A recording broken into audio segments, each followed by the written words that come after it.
कंस के मैदान में पहुंचे तो सभी नर और नारी मोहित हो गए। कहते हैं जब वह जो धनुष यज्ञ कंस ने करवाया हुआ था, ठाकुर जी उस स्थान पे पहुंचे तो वहाँ के जो ग्रामवासी थे सभी वहाँ थे। उन सबको पता था कि यह देवकी का बेटा है।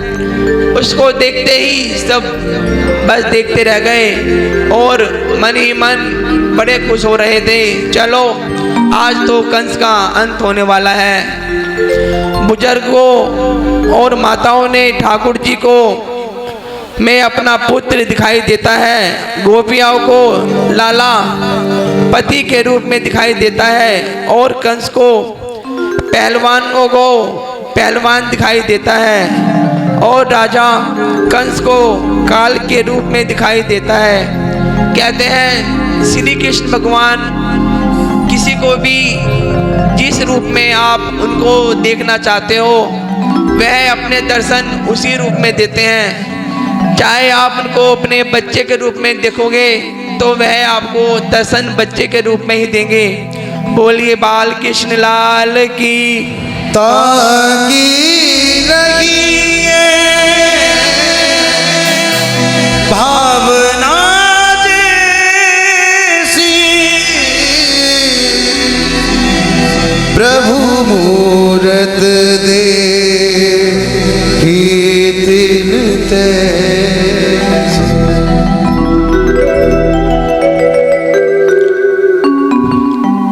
कंस के पहलवानों ने ठाकुर जी को एवं भैया को बलराम को चुनौती दी, आप सिर्फ रास रसाना ही जानते हो या फिर मल युद्ध भी करना जानते हो। कहते हैं जो है युद्ध करने के लिए उन्होंने बाहर से जो युद्ध करने के लिए बुला रखे थे, उन्होंने लाला को चुनौती दी कि आप खाली बांसुरी बजाना जानते हो या फिर युद्ध करना भी जानते हो। तो ठाकुर जी एवं भैया बलराम जब अपनी जंगा पर हाथ मारा तो कंस के पहलवान मुष्टिक और चांटूर भयभीत हो गए। जैसे ही ठाकुर ने अपनी जंगा पर हाथ मारा थपकी दी, वहाँ पर बैठे हुए जो लड़ने आए थे वह उस थपकी की गूंज से डर गए, लेकिन बोले यदि आप भगवान हो तो तुम्हारे हाथों में मरकर ये जीवन सफल हो जाएगा। वह कहते हैं कि अगर आप भगवान हैं तो तुम्हारे द्वारा मरे जाएंगे, तो हमें इस जीवन की बार बार आने की जरूरत नहीं है और हमारा जीवन सफल हो जाएगा। बोलिए बाके बिहारी लाल की। और यदि हमने आपको मार गिराया तो कंस हमको मालामाल कर देगा। ठाकुर जी और बलराम जी ने कंस के सभी पहलवानों को पल भर में मार दिया। बोलिए बाके बिहारी लाल की।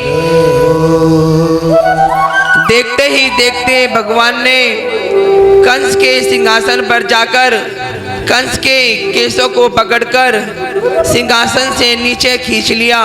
कहते हैं जब श्री कृष्ण मल्लयुद्ध करने के बाद सीधा कंस के सिंहासन पर उछाल मारकर पहुंचे तो उन्होंने कंस को सीधा बालों से खींचा और खींचकर मैदान में लाए। कंस कहने लगा, अरे लाला छोड़ दे, बहुत दर्द हो रहा है। भगवान बोले कि इस दर्द का एहसास उस दिन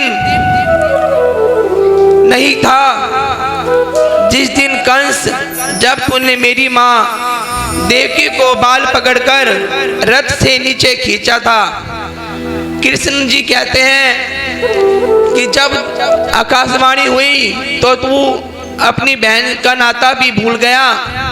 तूने सीधा उसको हाथ की जगह सिर से खींचकर रथ से नीचे गिरा दिया। जब तुझे याद नहीं आया कि दर्द क्या होता है। कहते हैं कि कभी किसी का हिस्सा नहीं खाना चाहिए।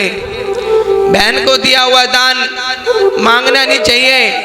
और जो भी माँ बाप अपनी औलाद को बता के जाए कि बेटा तेरा ये है और बहन का ये है, अगर भाई उस दिए हुए दान को बहन को नहीं देता तो उसका भोगीदार भी वो भाई बनता है, क्योंकि बाप तो दान करके जा चुका है। देने वाला दे या ना दे, वो तो दे के गया है ना। तो कहते हैं कि बेटी को दिया हुआ दान अवश्य देना चाहिए। बोलिए बाके बिहारी लाल की। और भगवान के कंस के सीने पर एक ऐसा मुक्का का प्रहार किया, कंस के प्राण निकल गए। इधर सभी मथुरावासी फूल बरसाने लगे, देवता आकाश से जयकारा लगाने लगे। बोलिए बाके बिहारी लाल की, बोलिए देवकी के लाला की। भगवान ने अपने माता पिता वासुदेव माता देवकी को जेल से छुड़ाया एवं अपने नाना अग्रसेन को उनका राज्य पाट वापस दिलाया। सुखदेव जी बोले, हे राजन, कंस की पत्नी अस्थि और प्राप्ति ने अपने पिता जरासंध के कंस के मरने के समाचार पहुंचाया तो जरासंध ने 23 राक्षसियों सेना लेकर मथुरा पर चढ़ाई की। कहते हैं जैसे कि उसने सुना कि भाई उस कंस को उसने मार दिया है, तो उसने कान्हा जी को मारने के लिए अपनी सेना तैयार कर ली। भगवान ने उनको भी मार गिराया और मथुरा को दुष्ट पापियों से मुक्त किया। एक माता देवकी ने भगवान कृष्ण को भोजन परोसते समय थाली में माखन रख दिया। उस माखन को देखकर भगवान को माँ जसोदा की याद आ गई और भगवान थाली को छोड़कर अपने वृंदावन की ओर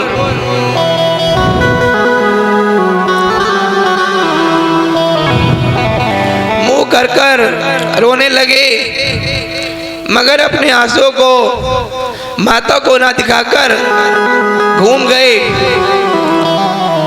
भगवान के एक मित्र हैं उद्धव जी, भगवती के शिष्य हैं, बहुत बड़े ज्ञानी। लाला के पास आकर बोले, अरे भगवान, आप उन सखाओं के लिए तड़प रहे हो, ये दुनिया आपको भला कैसे मोह है। उनसे भगवान बोले, उद्धव जी, इनकी ना जाने मेरे बिन कैसी हालत होगी।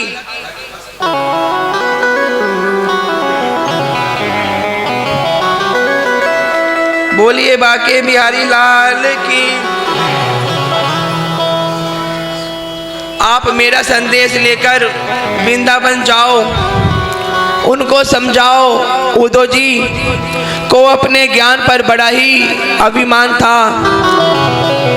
लाला से बोले, हे केशव, मैं भला वेद शास्त्र का ज्ञानी, वो ग्वाल बाल गवार मेरी भाषा भले कैसे समझ पाएंगे। लाला ने कहा, मित्र आप जाओ, बस सुबह जाकर शाम तक लौट आना। शाम जी की पाती लेकर उद्धव जी वृंदावन चल दिए। बोलिए बाके बिहारी लाल की। और श्री वृंदावन में जैसे ही प्रवेश किया तो बाके बिहारी लाल की। जो उद्धव गुरु बृहस्पति जी के परम शिष्य थे, उनको इतना अपने विद्वानता पे इतना घमंड था, मानो ग्वाल और बालों को ब्रज के सभी गोपियों को गंवार बताने लगे। तो कन्हैया को बड़ा बुरा लगा। लेकिन जैसे ही जब उद्धव जी ने जब वृंदावन में प्रवेश किया, चले कुछ दूर मथुरा से तो वृंदावन निकट आया, तभी ब्रज ने अपना अनोखा रंग दिखलाया।